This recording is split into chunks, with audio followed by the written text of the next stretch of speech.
Et bonjour à tous, donc bienvenue pour cette troisième vidéo sur The Thing, board game de Pendragon. Donc comme je vous l'avais promis, sur la première vidéo on avait vu donc une partie en mode solo, sur la deuxième je vous ai expliqué les règles du jeu de 1 à 3 joueurs. Maintenant on va regarder donc les règles du jeu et la différence par rapport au mode multijoueur de 4 à 8 joueurs. Donc j'ai déjà fait la mise en place, donc la mise en place est faite comme si on était 6 joueurs, donc 6 joueurs bien évidemment, cette fois-ci humains, hein, donc 6 joueurs autour de la table, donc chacun a son joueur, donc qui est tiré au sort au début, ou si quelqu'un a des préférences sur le personnage, ou entre joueurs, entre collègues, on peut se mettre d'accord et prendre le perso que l'on veut, sinon on tire au sort. Et ça donne ça, donc chacun prend donc sa fiche personnage avec donc les 3 jetons de la couleur correspondante. Donc dedans, dans les 3, vous avez 2 humains et 1 chose, hein, c'est des jetons qu'on voit comme ça, donc la chose et les 2 humains. Chacun donc a la même chose. Les cartes avec les états des personnages, donc 1 humain, 1 chose. Et là, j'ai déjà distribué les 2 premières cartes action pour tous les personnages que vous voyez au-dessus. Donc pour le début de la partie, donc là pour 6 joueurs, ça en fait c'est la même mise en place que pour le mode solo, puisque on l'a vu en mode solo, on démarre avec, on gère les 6 personnages. Donc là c'est la mise en place donc, pour 6 personnages. Avec donc les points de dégâts, la nourriture, tout ça ne change pas par rapport à ce qu'on avait fait comme mise en place au mode solo. C'est exactement la même chose pour 6 joueurs. Donc au niveau de la mise en place, il n'y a pas de changement par rapport à ce qu'on a fait sur ce qu'on a vu sur le solo. Ce qui change de suite, vous voyez, donc c'est le paquet de cartes action qui est là. Donc j'avais déjà distribué 2 à chacun. Il y aura une distribution d'une 3e carte, puisque la main de départ et la main maximale de chaque personne, de chaque personnage, est toujours de 3. Ça ne varie pas. On peut se défausser des cartes à la phase de repos pour pouvoir en repiocher d'autres, mais ça c'est uniquement à la phase de repos. Mais dans tous les cas, il faut toujours avoir 3 cartes au maximum en main. Qu'est-ce qu'il y a d'autre sur la mise en place? Il n'y a rien de plus, hein, donc tout est comme sur le mode solo. Si, pour la mise en place, ce qui va changer, bien évidemment, c'est de déterminer qui va être la chose, parce qu'il y en aura, à défaut par rapport au mode solo, vous savez que c'est distribué au hasard, on ne sait pas qui est la chose, on peut en avoir 2 dès le départ, comme on peut en avoir 0. Ça, c'est par rapport au mode solo. Au mode multijoueur, on sait qu'il y en aura automatiquement une seule qui va démarrer la partie. Donc, c'est-à-dire chacun va on va faire le mélange donc pour tirer au sort, on prend les jetons chiens. S'il y a 6 personnages, on prend 5 jetons chiens normal et 1 jeton chien chose. On mélange et chacun va tirer au sort. Et celui qui va tirer la chose, bien évidemment, c'est qu'il sera la chose dès le début. Ce qui fait que, dès le départ, une fois que donc, tout le monde a tiré son jeton et qui sait qui est humain et qui sait qui est la chose, chacun, face cachée, prend donc ses cartes d'état. Donc admettons, moi j'ai tiré le jeton humain. Je sais que je suis humain, je suis Clark le vert, donc je mets ma carte humain à l'abri des autres, hein. Bien évidemment chacun le fait face cachée, sinon ça n'a aucun sens si vous révélez directement quel est votre rôle, bah à ce moment-là la partie ne peut même pas commencer. Donc moi je sais que je suis humain, donc je vais mettre en dessous de mon perso la carte humain, et l'autre je vais la mettre en dessous. Comme ça, donc je sais que la première carte qui est dessus, c'est mon état. Chacun fait la même chose, et bien évidemment, on va dire que là pour le début, c'est le rouge, c'est Windows qui a tiré la chose, donc lui il mettra la chose dès le début, et il mettra en dessous, et ainsi de suite, chacun fait pareil. Donc on va mettre humain, humain, hop, humain, et humain pour Palmer. Voilà, donc on sait maintenant, on a déterminé au hasard qui est la chose et qui le reste est humain. Donc on sait que dans le groupe, dès le début de la partie, il y aura une chose et 5 humains. Le but du jeu reste toujours le même, hein, par rapport au mode solo, vous avez compris, c'est donc d'essayer de trouver qui est qui et de s'échapper, donc toujours via l'autoneige, l'hélicoptère de la base, sinon l'hélicoptère de secours une fois qu'on est parti à la station radio pour pouvoir lancer le SOS. Ça ne change pas. Le maintien de la base, les actions sont toujours les mêmes. Donc là, la seule différence que par rapport, vous l'avez vu au mode solo, on a des dés pour les actions. Là, ce sont des cartes qui sont distribuées aux joueurs et les joueurs donc, jouent les cartes actions. Dans les cartes actions, donc par contre, il n'y a pas la phase de chien chose hein, qu'on a vu qu'il y a dans les dés du mode solo. Ça n'apparaît pas dans les cartes actions. Vous le voyez, il n'y a que les trois. Il y a l'action utiliser, saboter ou réparer. C'est le seul dans le mode multijoueur. Il y a uniquement ces trois actions qui sont réparties à parts égales dans les cartes actions. Donc ensuite, une fois qu'on a donc distribué les deux cartes actions, ce qui se passe, donc on va déterminer qui est le leader. Alors on l'avait vu dans le mode solo, vu qu'on gère nous-mêmes les 6 personnages, le jeton leader n'a pratiquement aucun intérêt.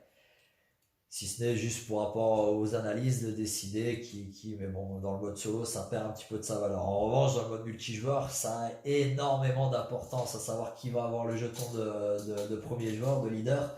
Parce que le leader, c'est lui qui va décider qui fait quoi comme action. Et ça a son importance, surtout que n'oublions pas qu'on n'est que des joueurs humains entre nous. Donc chacun a sa propre façon de penser, chacun a sa façon de jouer, chacun a sa façon de bluffer. Et si le leader est la chose, ben bien évidemment, les actions qu'il va faire vont être différentes d'un joueur à l'autre. Parce que on ne sait pas ce que vous voulez faire. Est-ce que vous voulez aider pour faire la base, donc à réparer, à donner le plus de coups de main possible aux autres humains pour essayer de s'échapper avec eux, vous donnez la confiance pour pas monter sur la piste de suspicion. Autre chose, vous voyez qu'il n'y a pas le jeton hein, sur la piste de suspicion comme on a au mode solo qui descend vers les joueurs pour pouvoir être une chose révélée. Ça, dans le mode multijoueur, ça n'y est pas. Ce que vous voyez, donc les cases là, c'est une fois qu'il y a un disque de suspicion qui va rentrer dans ce disque-là, qu'est-ce qui va se passer? Il va se passer que il est trop soupçonné par les autres, et ce qui fait que il va devoir jouer ses cartes actions révélées. au lieu de la donner cachée, comme on va le voir sur les étapes de jeu, lui il va la donner révélée, comme ça il montre déjà aux autres joueurs ce qu'il fait. Parce qu'on n'a tellement pas confiance en lui qu'on va directement voir ce qu'il joue pour être sûr qu'il ne nous met pas un saboté ou quelque chose de mauvais dans la base. Donc là on va dire que le premier joueur, donc dans la règle du jeu, il dit c'est celui qui a vu le film en dernier qui commence. Bon, à vous de voir. Donc là on va dire que pour la simulation c'est Bennings. Donc on a toujours les cartes objets, les cartes armes, la pile d'objets supplémentaires qui étaient dans la version KS, Kickstarter. Sinon donc pour les phases de jeu, il n'y a pas de changement. Le premier ne change pas par rapport au mode solo. On va lancer le dé de météo. Donc là c'est un grand soleil, on va le mettre ici. Et donc pareil, la phase 2, c'est toujours la même chose. Donc là c'est un baril et un baril qui sont utilisés pour la chaudière et la génératrice.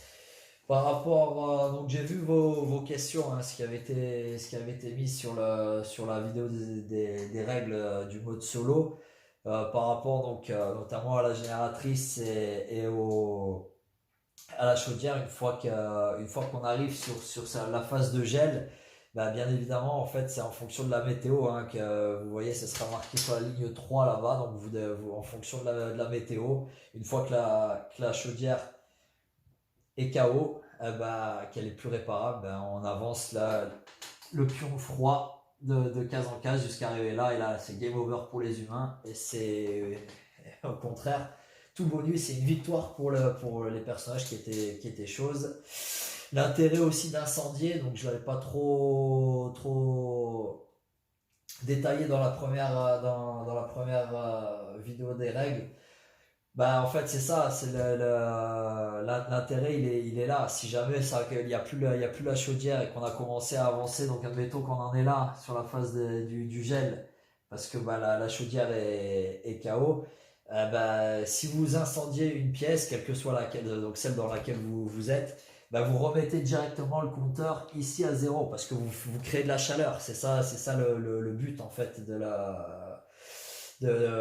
d'incendier. En plus, bien évidemment après la pièce ne sera plus utilisable, et ça c'est dommage, mais bon, dans tous les cas, en fonction, si vous allez dans une pièce où il n'y avait plus aucun intérêt d'y aller, pour remettre le choix à 0, pour éviter d'avoir un game over, vous mettez le feu avec donc soit soit le cocktail Molotov, soit le lance-flamme, soit la dynamite. Donc en fonction de ce que vous avez, ce sont les trois là qui servent à mettre le feu.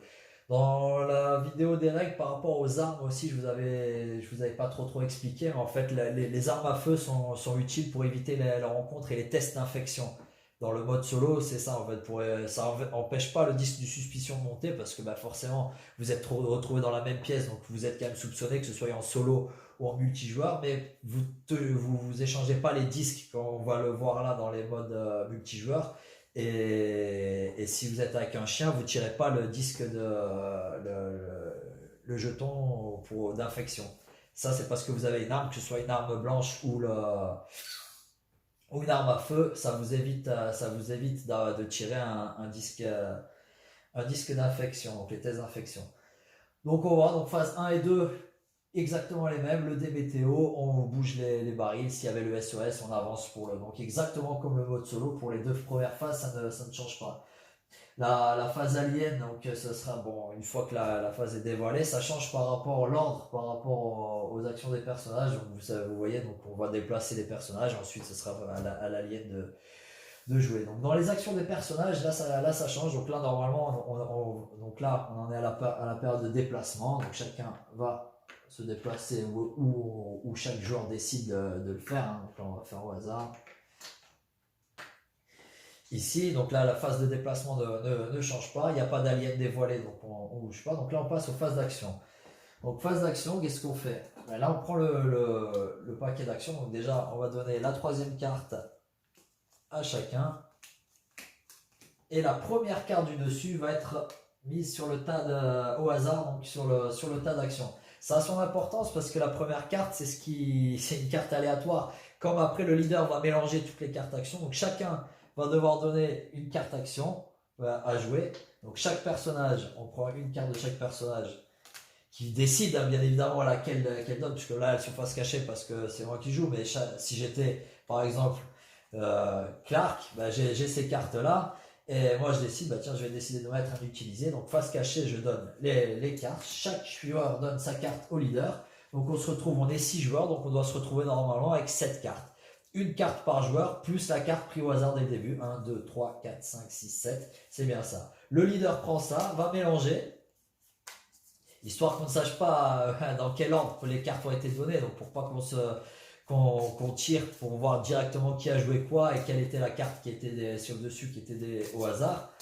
On mélange, le joueur leader prend le paquet, mélange les cartes, les remet dessus, ça revient là, et les actions commencent. Donc le joueur leader reprend la première carte, et donc là, vous vous souvenez, dans le mode solo, on avait lancé les dés, et ensuite on décidait qui fait quoi, le joueur leader décide qui fait quoi. Bon, étant solo, c'était nous qui décidions pour tout le monde. Là, donc c'est le joueur leader, c'est Benix qui tire la première carte, donc c'est une action réparée. Et il va regarder donc les salles dans lesquelles sont les personnages, et il va dire, bah tiens, un tel fait réparer. Donc là, admettons, Windows, tu fais réparer, donc boum, il envoie les deux parce qu'il a, et on le push. Ainsi de suite, toutes les cartes d'action. Il peut arrêter là et dire, comme on l'a vu dans le mode solo également, de dire, bah stop, je veux plus qu'il y ait des cartes d'action qui soient faites. Donc à ce moment-là, bah, on passe directement à la phase 4, la phase de repos. À la phase 5, pardon. Donc voilà, ça c'est l'intérêt. Pourquoi ça a son importance? Parce que bah, le joueur leader va décider qui fait quoi. Et ça a un réel intérêt par rapport au fait si vous êtes la chose, si vous êtes humain. Si vous êtes humain, bien évidemment, vous allez tout faire pour que la base soit réparée, qu'il n'y ait pas de problème avec la chaudière, avec la génératrice. En revanche, si vous êtes la chose, bah, le choix s'offre à vous. Qu'est-ce que vous faites? Donc vous avez déjà décidé quelle carte que vous allez jouer, puisque je peux avoir un sabotage et dire boum, je balance un sabotage. En plus, on a une carte qui a été prise au hasard, peut-être cette carte prise au hasard était un sabotage, et quand vous allez choper un sabotage, on va voir s'il y en a un. Ce serait bien qu'il y en ait un dès le début.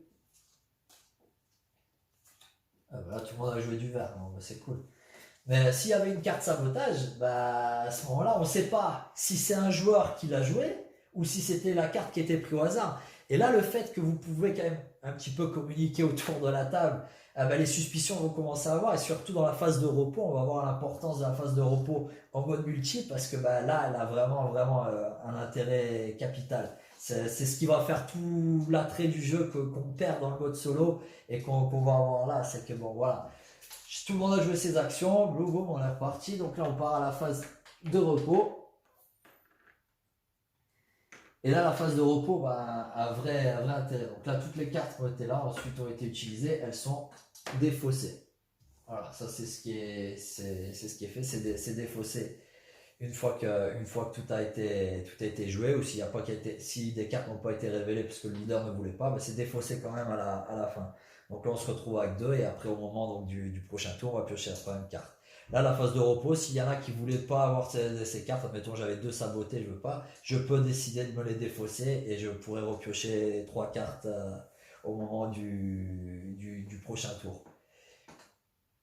Ceci étant fait, donc la phase de repos commence et là c'est important parce que on repart donc sur la phase des accusations.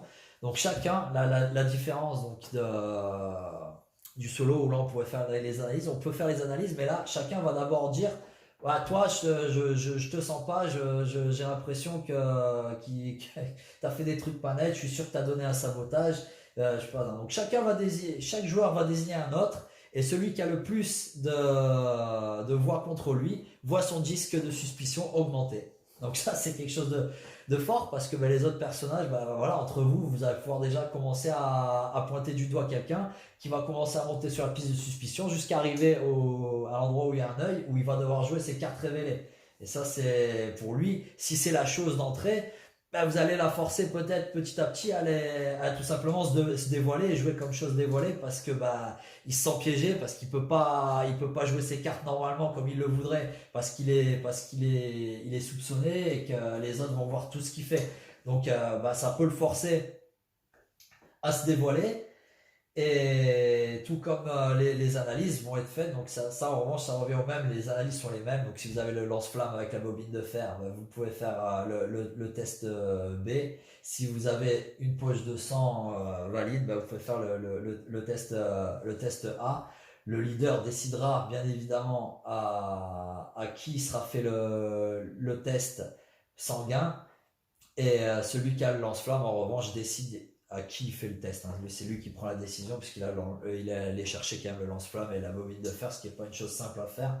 Donc il mérite quand même de montrer à qui il fait à qui il décide de faire voir le test.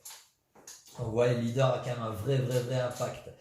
Ce qu'on peut voir également, donc c'est la différence par rapport au disque. Qu'est-ce qui se passe donc si jamais donc dans notre tour il y avait 2 personnages, donc là donc Clark et Palmer sont dans le laboratoire. Qu'est-ce qui va se passer? On sait que les 2 sont humains, parce qu'on avait vu que la chose c'était Windows, je crois, dès le début. Donc en fait, vous allez prendre vos disques, prendre donc vous en prenez 2. Si vous êtes humain, vous êtes obligé de prendre les 2 humains que vous allez mettre de côté. Laissez le 3e sur votre plateau de joueurs. La même chose pour Clark. Tac. Et donc le joueur en face va choisir un des 2 disques. Il va le prendre au hasard. Donc là, on l'a vu qu'il y a les 2 noirs et là il y a les 2 verts. Nous on sait parce qu'on vient de le faire que c'est 2 humains, mais quand vous êtes dans une partie multi, vous savez pas qui est qui. Donc là l'angoisse va venir parce que quoi qu'il arrive, vu que vous êtes dans la même pièce, déjà les 2 disques de suspicion vont monter d'une case. Ça c'est sûr, ça fonctionne toujours pareil. Dès qu'il y a 2 personnages dans la même pièce, les disques montent automatiquement. Pourquoi? Parce qu'en plus vous avez une chance de vous contaminer et ça se contamine comme ça. Donc moi je suis Clark, je vais prendre ceci et l'autre Palmer va prendre celui-là et va contrôler donc face à l'abri des regards des autres, et donc ils vont contrôler que c'est humain, donc personne n'est infecté. Une fois que ça c'est fait, donc les jetons reviennent sur le plateau, les joueurs, et tous les joueurs qui ont retourné un disque de contamination, qu'il soit humain ou qu'il soit chose, ça sera la même chose. Il va prendre les 2 cartes, donc ces cartes d'état, et va faire un update de son état. Donc il doit bien se cacher pour pas voir ce que font les autres, qu'il n'ait pas interverti sa carte. Il va prendre ses cartes, on va les mélanger comme ça, hop, on va les revoir, hop, on va les tourner pour induire en erreur les autres. Et donc je sais que je suis humain parce que je n'ai pas été contaminé, je remets ma carte comme ça. Et Palmer va faire la même chose. Chaque fois que vous allez vous échanger un disque, vous devez mettre à jour votre état parce que pour que les autres, pour créer le doute. Et surtout, comme vous pouvez pas dire ouais, je suis humain ou je suis la chose, c'est des choses qui se disent pas. Vous pouvez le dire à la phase de repos, dire maintenant tu m'accuses mais c'est pas moi, j'ai rien fait, j'avais pas de sabotage, ou ok j'ai joué un sabotage mais je suis désolé parce que j'avais que ça dans la main, j'avais trois trucs, c'est pour ça que j'ai jeté mes cartes après. Voilà, il y a tout l'intérêt de bluff va rentrer dans la phase de repos, mais voilà, donc c'est comme ça que la chose peut contaminer les autres. Moi si je suis la chose, dans mon déplacement, je vais aller dans une salle, je vais essayer d'aller dans une salle qui est populaire, où je sais qu'il y a une grande chance qu'il y ait un des autres personnages qui choisisse cette salle. Par exemple, dès le début, cette salle-là pour aller réparer, pour envoyer le SOS, ou la chaudière, ou la génératrice. On sait que forcément un des personnages va aller là pour réparer ou pour aller apporter des barils de fuel pour pas que ça tombe en panne. Donc si moi je suis la chose, dans mes déplacements, je vais faire en sorte d'aller me retrouver là. Et là, je me retrouve avec un des personnages qui avait fait le déplacement là. Et moi, en étant la chose, mettons là, on sait que c'est le rouge qui était la chose Windows. Donc là, quand je vais faire l'échange, la chose peut avoir le choix. Donc il peut mettre ou les deux humains, s'il n'a pas envie de contaminer quelqu'un, il peut le faire, il peut mettre les deux disques humains, ou il peut mettre, s'il veut contaminer, une chose et un humain et garde l'autre. Et après, c'est une chance sur deux sur la personne qui va lui tomber. Mais si jamais il chope celui de la chose, eh ben là, Clark va complètement va updater sa carte. Donc voilà, lui il va faire comme ça, mais sauf que maintenant il est une chose lui aussi et il va passer sa carte dessus. Et à partir de cet instant-là, il joue comme s'il était une chose. Il n'est plus du tout humain, il est une chose et il joue pour gagner la partie avec la chose de départ. Ce qui est cool, c'est que du coup on se retrouve maintenant avec deux choses au lieu d'une dès le départ. Et donc deux vrais joueurs qui vont jouer comme la chose et ça va rendre la tâche beaucoup plus difficile bien évidemment aux humains. Même chose pour les chiens, bien évidemment, quand ça va se déplacer avec un personnage, on tire toujours les mêmes 10, ça c'est le mode de contamination et les déplacements des chiens ne varie pas de la mode solo au mode multijoueur, c'est exactement la même chose. Les phases repas donc, qui intervient après la phase d'analyse, donc vous voyez qu'il y a la phase de repos où on se suspecte. Après, il y a l'analyse, donc pour ceux qui ont la possibilité de faire les analyses, les repas, et ensuite donc le changement de leader et le déplacement des chiens. Donc changement de leader, ça sera ensuite Windows, et ainsi de suite. Donc voilà, c'est la grosse différence avec le mode solo. C'est l'interaction et le fait que chacun pense par soi-même, c'est déjà une grande différence. Ensuite, qu'est-ce qu'il y a comme différence? On a vu le principal, hein, parce qu'après le reste, c'est pour ça que le mode solo est quand même vachement bien fait, parce qu'il se rapproche quand même le plus possible au niveau des phases des actions. Ce qui va changer une fois qu'un des joueurs choses va vouloir se dévoiler, donc Alien, donc on reprend pareil, 5 jetons de force Alien. Il prend donc le paquet de lieux, comme en mode solo quand la phase dévoilée, sauf que c'est un joueur, et là le joueur donc joue avec la chose, donc ses déplacements, il va lui aussi essayer de faire le maximum de dégâts possible, à savoir, donc il a le choix à chaque fois qu'il est dans une salle avec un personnage ou un chien, ou de les assimiler, ou de saboter la pièce, donc il y a vraiment quand même pas mal de possibilités qui s'ouvrent aux joueurs qui est la chose, à savoir que si deux personnages qui étaient la chose ont décidé de se dévoiler en même temps, ils jouent en coopération, hein, donc c'est-à-dire qu'ils prennent les décisions ensemble.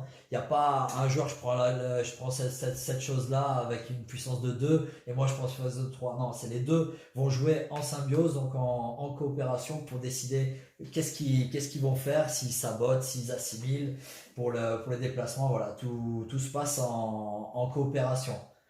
Donc ça c'est un truc cool aussi parce que ça met personne sur la touche, ou c'est pas je m'occupe de la chose la plus faible et toi de la plus forte. Ils sont en coopération pour savoir qu'est-ce qui va être fait au niveau de l'action, donc la phase 3, l'action alien révélée. Voilà, sinon après donc voilà, la grosse différence elle vient aussi à la fin du jeu, donc quand tout le monde est là, les personnages qui sont encore vivants qui sont là, et là l'hélicoptère est arrivé là. Au moment de partir, que ce soit avec l'hélicoptère de secours ou si vous étiez avec l'autoneige ou avec l'hélicoptère de la base, que vous avez réussi à tout réparer, à avoir les clés pour partir, bah là par contre la fin du jeu c'est pas on lance les dés, vous vous souvenez, pas en mode solo où on lance les dés, pas en fonction du point de force de la chose pour empêcher de partir. Là ça marche pas comme ça. C'est-à-dire que bah, les personnages qui arrivent à la fin, bah, il va y avoir, le leader va décider donc s'ils montent ou s'ils montent pas. Et ensuite, c'est les joueurs entre eux qui vont décider si les personnes qui doivent monter montent ou pas. En fonction de l'état, s'il est haut dans la phase de suspicion et qu'on n'a pas réussi à tester. Voilà, en fonction de plein de choses, parce qu'il faut bien se rappeler que la règle du jeu, c'est tous les humains doivent partir, mais ne doivent pas laisser un humain sur le carreau dans la base. Sinon, c'est game over, c'est perdu. La chose gagne.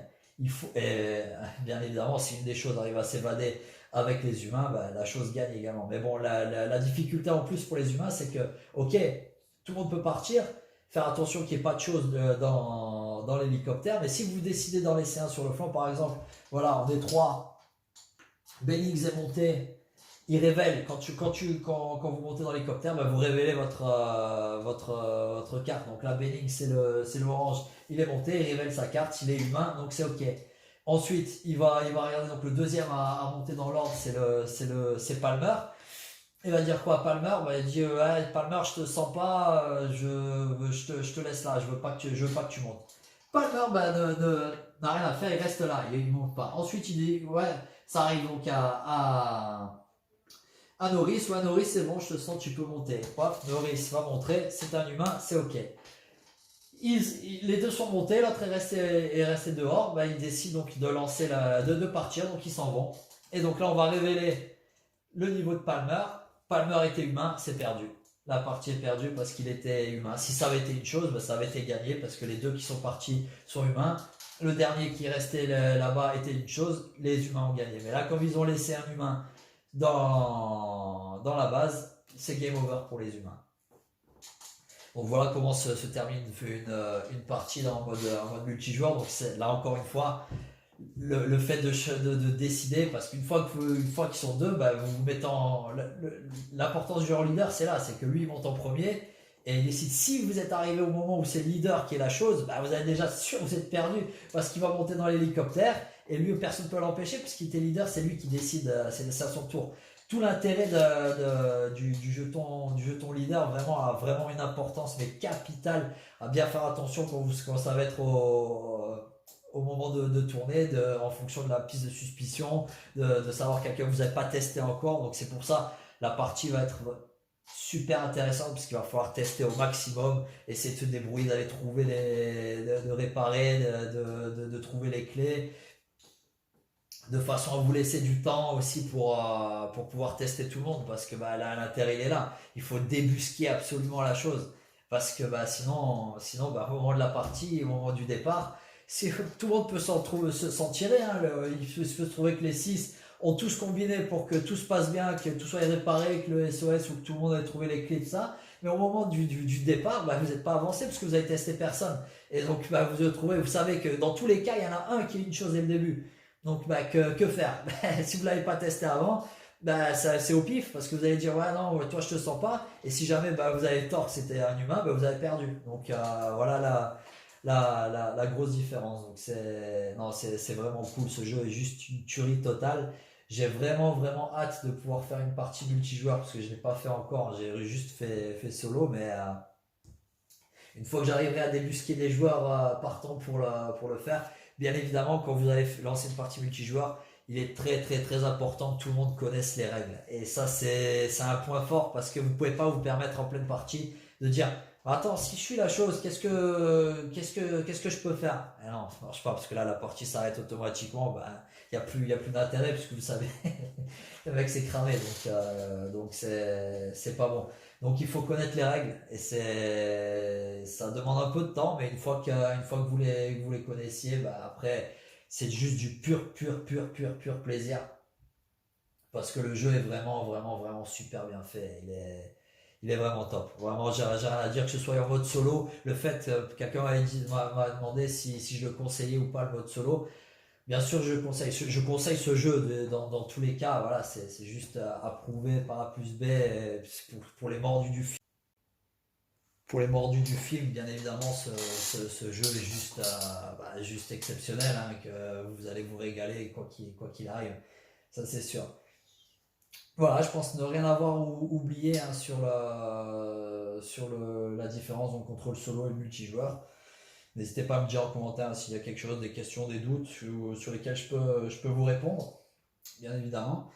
Ensuite, vous dire un petit peu ce qui va arriver prochainement sur la chaîne. Je vais faire un petit peu quelque chose que j'ai pas trop vu ailleurs, hein, sur YouTube ou sur les autres blogs de jeux comme ça. Donc les vidéos, un petit peu, moi je pars du principe où j'adore un petit peu tout ce qui est scénario, les campagnes, comme Gloomhaven, entre autres,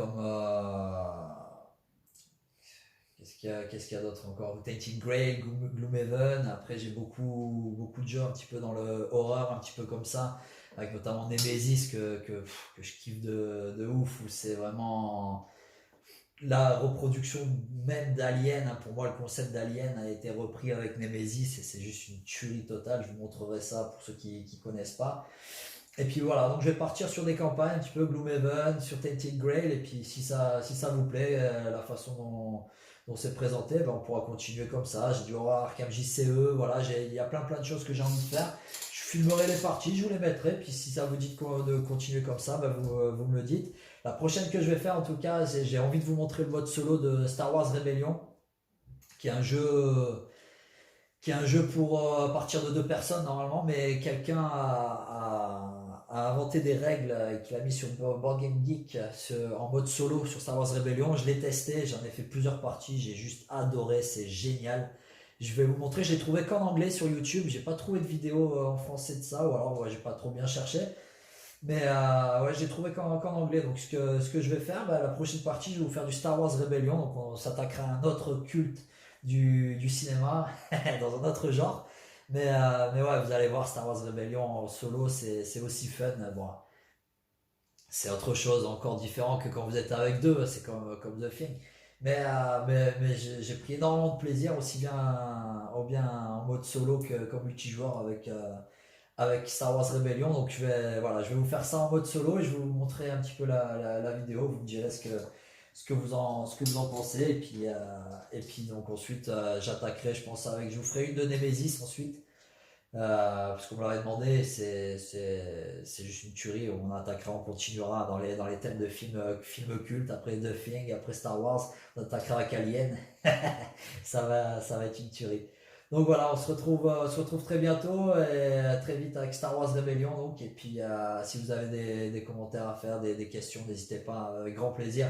Je vous répondrai sur quel que soit le sujet, si vous avez une envie sur un jeu, quel que soit. N'hésitez pas à me le dire. Allez, on se retrouve très vite. Je vous embrasse, bisous. Ciao, ciao.